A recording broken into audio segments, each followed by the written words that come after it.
Mihajlović razgovara sa svojom gošćom Gordanom Trajković, direktorkom Centra za socijalni rad. Dragana, dobro jutro tebi još jednom i naravno tvoje gošći.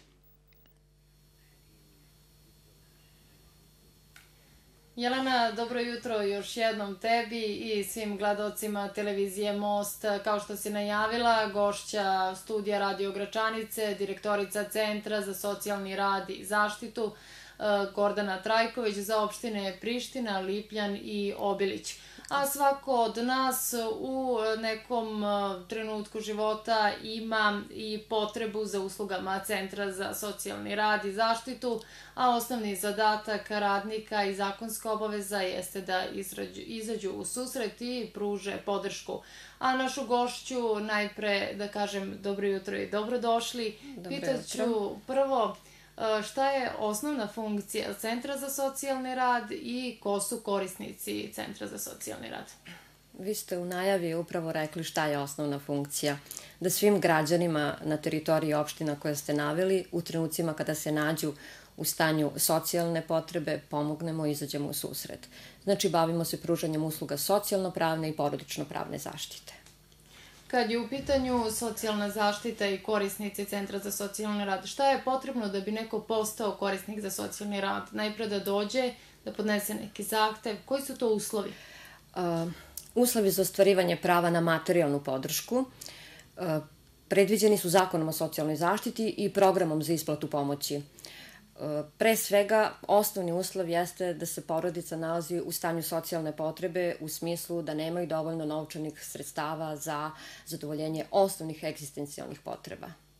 Svi državni organi, lokalne vlasti, škole, obrazovne ustanove, zdravstvene ustanove treba da sarađuju sa Centrom za socijalni rad. Da li postoji ta saradnja i kako Centar postupa? Saradnja između ustanova i institucija na teritoriji Kosova i Metohije postoji u granicama mogućnosti i onako kako objektivne okolnosti u kojima živimo i radimo to dozvoljavaju. Ali sarađujemo i sa bolnicama, naročito sa bolnicama, jer je usled objektivnih okolnosti koje ovde postoje dosta i povećan broj psihičkih pacijenata, tako da nam pomoć i podrška bolnica, kliničkih centara zaista neophodna i postoji. Centar za socijalni rad odlučuje o dodeli materijalne pomoći. Koje vrste materijalne pomoći dodeljuje Centar za socijalni rad? Zakonom o socijalnoj zaštiti i programom za isplatu pomoći socijalno ugroženom stanovništvu na teritoriji Kosova i Metohije predviđene su pravo na novčanu socijalnu pomoć, na jednokratnu pomoć, tuđa nega, uvećana tuđa nega i pomoć porodicama povratnika i pomoć porodicama otetih i kidnapovanih lica. Rekli smo materijalna pomoć. Od čega zavisi iznos te materijalne pomoći? Od čega, koliki će iznos novčane socijalne pomoći ostvariti neka porodica, zavisi od toga koliki su prihodi koje porodica ostvaruje. Jer mi smo u obavezi da prihode koje porodica ostvaruje, bilo od registrovanih ili neregistrovanih delatnosti, uračunamo. Tako da zakonom najveći iznos novčane socijalne pomoći može da bude i do 22.000 dinara, što zavisi od toga dakle ko čini porodicu, da li su to odrasla lica, da li su deca, da li su porodicu čine više sposobnih ili nesposobnih za rad. Jer ukoliko u porodici ima više nesposobnih za rad, onda ta porodica ima pravo i na neograničenu novčanu socijalnu pomoć. I pomenuli smo da isplate kasne. Šta je razlog? Svake godine Vlada Republike Srbije usvaja program za isplatu pomoći najugroženijem stanovništvu na Kosovu i Metohiji i naravno u toku ove godine očekivalo se da se usvoji taj program za isplatu pomoći. Prema nekim nezvaničnim saznanjima koje imam, mislim da je program i usvojen, mi ga još uvek nismo dobili i onog momenta kada mi budemo dobili programe, sva novčana davanja koja idu ka Kosovu i Metohiji krenuće sa isplatom. U okviru rada Centra za socijalni rad i zaštitu jeste i pružanje pravne pomoći i takođe kad je u pitanju i porodično pravo, usvajanje dece, starateljstvo, razvod braka. Evo, ne znam, Centar za socijalni rad, kad je doneo odluku o usvajanju nekog deteta ili da li prima zahteve za usvajanje dece? Skoro svake godine centar uspešno odradi neki postupak za zasnivanje usvojenja maloletnog deteta.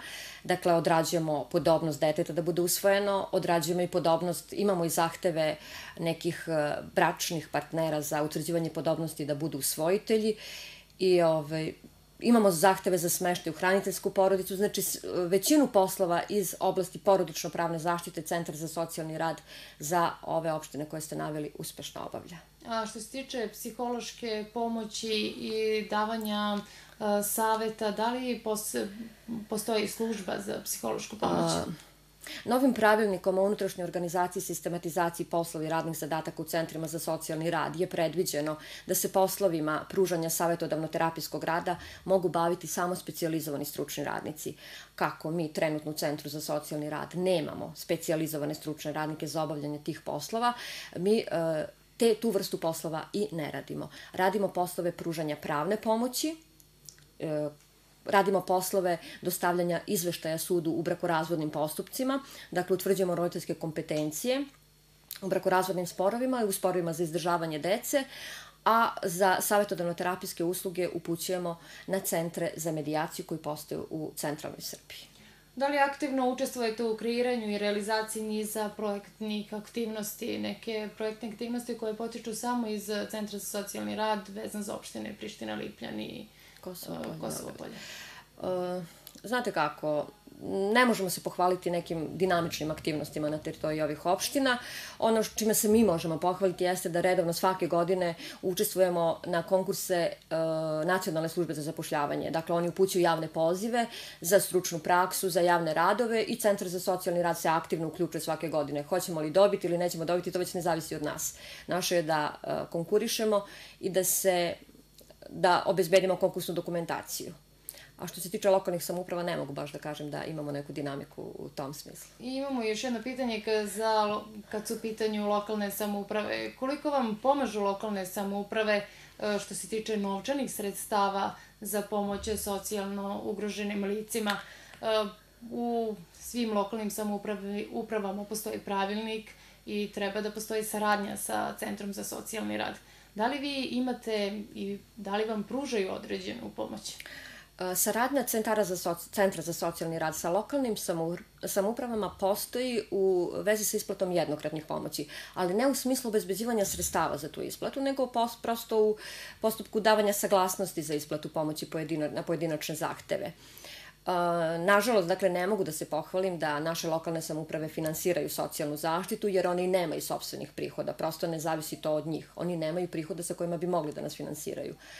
Ali ta davanja idu preko Kancelarije za Kosovo i Metohiju i obezbeđuju se sredstva za ta davanja iz budžeta Republike Srbije, tako da tu imamo neku vrstu saradnje.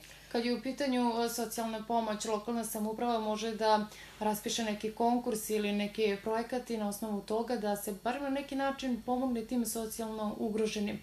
Da, ne znam, biro rada preko i biroa za rada zapošljavanja, da socijalno ugrožena lica ostvaruju barem neku novčanu nadoknadu i jednostavno počnu da zarađuju za sebe. Pa, znate kako, upravo sam napomenula kada konkurišemo na javne pozive Nacionalne službe za zapošljavanje, gde su javni radovi, mi upravo imamo saradnju sa nacionalnom službom. Takođe, i lokalne samouprave imaju pravo da učestvuju u tim projektima i tu sarađujemo. Prioritet imaju lica koja su nezaposlene i koje ostvaruju novčanu socijalnu pomoć i prosto nam je cilj da smanjimo broj korisnika novčane socijalne, a da imamo više onih ljudi koji se sami uključuju i sami pokušavaju da zarade za svoju porodicu.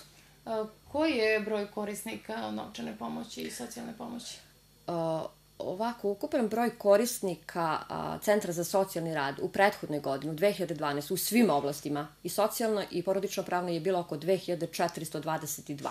Znači, negde oko 600 porodica su nam na evidenciji korisnika novčane socijalne pomoći i oko 177 lica ostvaruje tuđu negu i pomoć.